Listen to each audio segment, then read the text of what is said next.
Assalamualaikum warahmatullahi wabarakatuh. Video kali ini kita akan bahas tentang struktur dan fungsi sistem reproduksi pada manusia dan juga penyakit pada sistem reproduksi manusia dan upaya pencegahannya. Yang pertama yang akan kita bahas adalah grafik level hormon dalam siklus menstruasi. Menstruasi itu sendiri apa sih? Menstruasi adalah suatu keadaan keluarnya darah, lendir, dan sel-sel epitel yang menyusun dinding rahim. Nah, siklus menstruasi ini akan terjadi apabila sel telur tidak dibuahi oleh sperma. Ini adalah grafik dari level hormon dalam sistem menstruasi. Jadi di sini ada 3 bagian utama. Nah, pada bagian pertama di sini bisa kita lihat bahwa nama bagiannya adalah fase menstruasi. Di sini terjadi pada hari ke-0 sampai dengan juga hari ke-5. Karena biasanya orang mens itu kan kurang lebih 1 minggu ya. Nah, di sini pada fase pertama atau fase menstruasi ini, hormon FSH atau follicle stimulating hormone memicu berkembangnya folikel di dalam ovarium. Kemudian dinding rahimnya ini akan meluruh dan terjadi menstruasi. Ini dinding rahimnya akan meluruh dan ini akan keluar. Karena ini berupa pembuluh darah, dia akan terjadi menstruasi. Pada proses perkembangan folikel ada beberapa folikel yang berkembang, namun hanya ada 1 folikel yang terus berkembang pada setiap bulannya. Nah, selanjutnya ada fase kedua adalah fase proliferasi.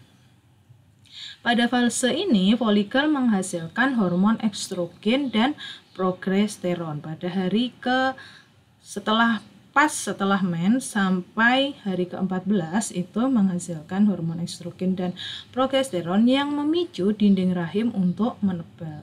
Tujuannya untuk apa? Untuk mempersiapkan tempat melekatnya embrio apabila sel telur dibuahi oleh sperma. Jadi ini dinding rahimnya mulai menebal lagi. Kalau seandainya terjadi kehamilan, maka dia siap untuk ditempeli embrio. Nah, pada fase kedua ini, fungsi lain dari hormon estrogen itu adalah memicu kembali kelenjar pituitari untuk menghasilkan hormon FSH dan LH. Peningkatan hormon LH ini akan memicu pengeluaran sel telur dari folikel yang telah matang atau sering disebut dengan proses ovulasi. Nah, pada fase yang ketiga adalah fase sekretori. Di sini pada hari ke-15 sampai ke hari 28. Jadi biasanya kan setiap bulan akan berulang terus fase menstruasi, proliferasi, dan sekretori ini.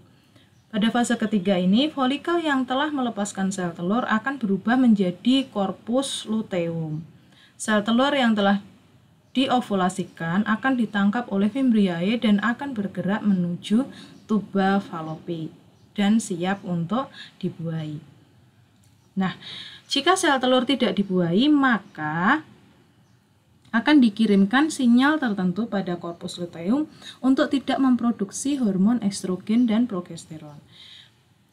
Hormon estrogen dan progesteron menjadi rendah. Kenapa? Karena dia dikirimkan sinyal untuk nggak usah diproduksi lagi deh gitu. Rendahnya hormon estrogen dan progesteron ini menyebabkan jaringan penyusun dinding rahim rusak dan pembuluh darahnya pada dinding rahim akan pecah sehingga perempuan akan mengalami menstruasi. Oke. Terus selanjutnya adalah fertilisasi. Fertilisasi sendiri adalah proses peleburan inti sel sperma dengan inti sel telur sehingga membentuk zigot. Proses ini terjadi di dalam tuba falopi. Jadi di sini ada sel telur akan dibuahi oleh sel sperma. Sel sperma yang keluar otomatis ada berjuta-juta sel sperma, tetapi yang berhasil membuahi hanya 1 sel telur dan yang membawa gennya itu ada di bagian kepala. Jadi sperma ini memiliki bagian kepala, terus leher dan ekor. Ekornya ini membantu dia untuk bergerak dan kepalanya ini membawa gen dari laki-laki atau induk jantan. Nah, selanjutnya Zigot yang terbentuk akan membelah dan berkembang menjadi embrio yang akan menuju rahim kemudian tertanam atau istilahnya implantasi di dalam endometrium atau dinding rahim. Pas nempel ini berarti sudah terjadi kehamilan. Ketemunya ini tadi fertilisasinya ingat di tuba falopi. Nah, embrio akan berkembang dalam kandungan hingga menjadi bayi selama 9 bulan 10 hari atau sekitar 37 minggu. Nah, di sini adalah proses bagaimana kehamilan itu terjadi. Pertama adalah ovulasi. Ovulasi ovum ini dikeluarkan oleh ovarium. Ovulasi terjadi pengeluaran sel telur dari ovarium. Jadi ini ovumnya dikeluarkan ovarium, masuk lewat fimbriae, kemudian jalan sampai ke tuba falopi. Fertilisasi terjadi peleburan inti sel telur dengan inti sel sperma sehingga membentuk zigot. Nah, di sini jadi spermanya itu masuk dari dalam vagina, terus habis itu serviks, uterus ataupun rahim, masuk sampai ke tuba falopi sehingga bisa ketemu dengan sel telur. Nah, kemudian di dalam tuba falopi ini sudah terjadi penyatuan antara sel sperma dengan sel telur sehingga terbentuk zigot.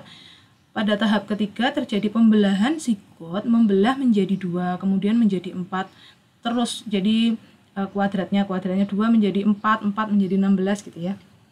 Pembelahan ini 4 menjadi 8 menjadi 16 2 kalinya. Terus pembelahan ini terjadi di dalam tuba falopi. Selanjutnya setelah dia membelah dia itu turun lagi sampai di uterus. Pembelahan lanjutan terus membelah sehingga terbentuk sekumpulan sel sehingga seperti anggur yang disebut morula. Nah, setelah terbentuk morula, mengalami pembelahan sehingga terbentuk blastosit. Blastosit menempel ke dalam endometrium yang disebut dengan proses implantasi ini tadi. Jadi, menempel pada dinding rahim ataupun dinding uterus yang sudah mulai menebal. Yang disebut dengan implantasi ya. Jadi, prosesnya adalah ada ovulasi menghasilkan ovum naik ke dalam tuba falopi. Nah, pas di dalam tuba falopi ketemu dengan sel sperma, dia akan membentuk zigot. Zigotnya akan membelah sampai menjadi morula. Dia akan menempel di dalam dinding rahim ataupun di dalam uterus, berkembang selama 37 minggu, terus lahirlah seorang bayi. Tapi ke saat dia itu ternyata misal ovulasi dan ternyata nggak ketemu sperma, nggak ada sperma yang masuk, otomatis ini nanti ovumnya akan masuk, terus naik, nempel di dinding rahim, atau membuat dinding rahim ini semakin menebal, lama-lama dia akan luruh menjadi darah mens. Makanya orang kalau kalau hamil tidak mens karena dia tidak terjadi ovulasi. Di sini untuk perkembangan dari si embrio ini tadi. Nah, terus selanjutnya adalah tentang tahap perkembangan embrio. Periode perkembangannya kita bagi biasanya menjadi 3. Yang pertama pada trimester pertama atau 3 bulan pertama sudah terbentuk hampir semua organ tubuh. Janinnya sangat rentan terhadap radiasi, obat, alkohol. Makanya ibu hamil itu nggak boleh makan sembarangan. Nah, ini adalah trimester kedua yaitu usia 4-6 bulan. Perkembangan utama janin yaitu pembesaran ukuran dan perbaikan struktur menjadi lebih detail. Jadi kepalanya lebih jelas, tangannya lebih jelas gitu ya. Sama dia itu mulai berkembang menjadi lebih besar.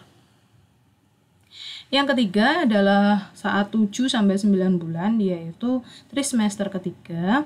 Terjadi pertumbuhan ukuran bayi yang sangat pesat untuk mendapatkan kekuatan menghadapi hidup di lingkungan luar, sehingga dia itu udah siap untuk hidup di lingkungan luar, udah siap untuk tidak disuplai makanan dari ibunya. Ini adalah sedikit periode perkembangan embrio. Nah, selanjutnya ada USG. USG ini adalah suara pada frekuensi apa yang disebut dengan USG adalah sebuah teknik diagnostik pencitraan menggunakan gelombang ultrasonik. Kita sudah belajar kemarin jenis-jenis gelombang, ada ultrasonik, audiosonik, infrasonik gitu kan waktu kelas 8 yang digunakan untuk menggambarkan organ internal untuk keperluan medis. Jadi tidak hanya USG untuk bayi, bisa USG untuk lambung, misalnya mahnya akut gitu atau peradangan pada usus juga ataupun sakit jantung itu juga bisa dilakukan USG. Di sini ada transducer gelombang ultrasonik dipancarkan sehingga dia akan memantul. Nah, pantulannya ini akan dicitrakan oleh layar sehingga kelihatan nih, oh ini ada dinding rahimnya, oh ini ada bayinya seperti ini, perkembangannya seperti ini yang kita bisa pantau setiap saat. Suara pada frekuensi ultrasonik akan dipancarkan pada tubuh janin dan akan menghasilkan gambaran ini tadi. Nah, di sini kita biasanya pakai yang kemarin ya, gelombang pantul. Jangan lupa materi kelas 8-nya. Selanjutnya, apa yang kita bahas adalah fungsi cairan ketuban. Jadi di sini ada janin, dia itu terdapat cairan ketuban. Fungsinya antara lain yang pertama memberi ruang gerak. Jadi dia itu bebas bergerak, si janinnya bebas bergerak. Pelindung janin dengan benturan dinding rahim, jadi kalau pun dia bergerak ataupun dia terbentur nggak akan langsung terbentur dengan dinding rahim. Terus cadangan cairan dan nutrisi bagi janin, menjadi inkubator atau pengatur suhu alami biar dia tetap hangat, membantu proses kelahiran jadi nanti biar gampang lahirnya. Yang terakhir adalah sebagai pendeteksi kelainan keturunan genetik pada janin. Jadi nanti ada syarat-syarat tertentu. Oh, cairan ketuban yang bagus itu seperti ini. Kalau ketubannya bermasalah berarti something wrong dengan janinnya. Selanjutnya adalah tentang bayi kembar. Bayi kembar di sini ada kembar dizigot. Kembar dizigot ini terjadi apabila dalam sekali ovulasi terdapat lebih dari satu ovum dan dibuahi oleh sperma. Jadi biasanya pada umumnya itu kan setiap kali ovulasi hanya keluar satu sel telur atau keluar satu ovum. Tapi pada kasus tertentu ternyata yang keluar lebih dari satu ovum. Nah ini karena tadi spermanya masuk berjuta-juta, dua-duanya atau misalnya ini menghasilkan 2 ovum, dua-duanya dibuahi oleh sperma sehingga dia itu terbentuknya bayinya ada 2. Karena 2 sel telur berarti dia itu lepas, tidak kantong ketubannya berbeda, tali pusarnya berbeda, plasentanya pun juga berbeda karena juga berasal dari sel telur yang berbeda. Sehingga bayi yang dihasilkan tidak memiliki wajah yang mirip, hanya tampak seperti kakak beradik yang umurnya sama. Jenis kelaminnya pun nggak mesti sama. Yang kedua adalah kembar monozigot. Kembar monozigot ini yang dihasilkan hanya satu sel telur, yang masuk hanya satu sel sperma, tetapi dia itu membelahnya lebih banyak daripada normalnya, sehingga bisa terbentuk 2 individu. Pada bayi kembar berasal dari satu sel telur dan satu sel sperma terjadi jika setelah proses fertilisasi zigot mengalami pembelahan sehingga terbentuklah 2 embrio atau lebih. Jadi tidak hanya kembar itu nggak mesti 2, bisa 3 ataupun lebih. Embrio tumbuh dan berkembang dalam satu kantong ketuban dan satu plasenta. Ini satu kantong ketuban. Biasanya bayi yang akan dilahirkan itu kelaminnya sama, wajahnya mirip dan susah dibedakan dan mengandung materi genetik yang sama. Jadi di sini otomatis kalau saudara itu materi genetiknya hampir sama, tapi untuk kembar monozigot itu kesamaannya lebih banyak daripada kembar dizigot. Selanjutnya yang kita bahas adalah penyakit pada sistem reproduksi manusia. Jadi hati-hati, sistem reproduksi juga bisa terjangkit penyakit. Yang pertama adalah AIDS. AIDS ini disebabkan oleh virus, jadi bisa menular. HIV, virus HIV, dan menyerang sistem kekebalan tubuh manusia. Jadi dia jadi badannya lemah, gampang sakit gitu. Bisa-bisa terjadi kalau dia terjangkit virus HIV sehingga menyebabkan penyakit AIDS. Terus habis itu ada gonore atau GO, disebabkan oleh bakteri Neisseria gonorrhea. Cirinya apa? Cirinya terjadi rasa sakit dan keluar nanah pada saat kencing pada orang laki-laki. Kalau pada perempuan biasanya terjadi keputihan berwarna kuning ataupun hijau. Hati-hati, berarti bisa terjadi atau karena adanya bakteri Neisseria gonorrhea. Yang ketiga adalah sifilis atau raja singa, disebabkan oleh bakteri Treponema pallidum. Di sini cirinya apa? Cirinya luka di sekitar alat kelamin. Yang keempat ada herpes simplex genitalis, disebabkan oleh virus herpes simplex tipe 2. Cirinya ada gatal-gatal, pedih, dan kemerahan pada kulit di daerah sekitar kelamin. Nah, selanjutnya ada keputihan. Di sini terjadi otomatis pada seorang perempuan. Infeksi pada jamur biasanya disebabkan oleh infeksi pada jamur Candida albicans, bakteri, virus, ataupun parasit.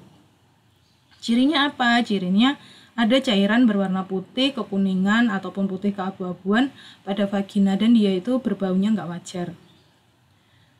Selanjutnya ada juga epididymitis. Epididymis kita tahu bahwa dia adalah organ reproduksi pada laki-laki. Jadi di sini menginfeksinya otomatis di laki-laki, infeksi atau terkena penyakit menular seksual. Jadi dari poin 1 sampai misalnya AIDS, gonorrhea, sifilis, herpes ini bisa menyebabkan terjadinya epididymitis, yaitu peradangan pada saluran epididymis. Cirinya rasa nyeri disertai pembengkakan pada salah satu testis. Tapi jangan khawatir, ini bisa dicegah dengan pencegahan penyakit pada sistem reproduksi. Apa saja yang bisa kita lakukan? Menggunakan celana dalam yang berbahan katun dan bertekstur lembut. Jangan menggunakan yang ketat-ketat gitu ya. Jadi kurang bisa bernafas lah istilahnya. Terus membilas bersih organ reproduksi setiap kali selesai buang air kecil maupun buang air besar. Dan jangan lupa dikeringkan biar nggak lembab. Karena kalau lembab itu akan berisiko meningkatkan timbulnya bakteri dan jamur. Selanjutnya mengganti celana dalam 2-3 kali sehari, ini minimal. Jadi jangan terus kelihatannya masih bersih nggak usah diganti, itu jangan. Karena bakteri pun nggak kasat mata, nggak bisa kelihatan. Selanjutnya memotong rambut pada daerah organ reproduksi sehingga dia itu nggak memicu berkembangnya bakteri dan jamur. Dan yang terakhir kita bisa berolahraga dan banyak mengkonsumsi sayuran dan buah sehingga imun kita naik, virus pun juga nggak akan gampang menyerang tubuh kita. Oke? Demikian video pembelajaran kali ini, semoga bermanfaat. Wassalamualaikum.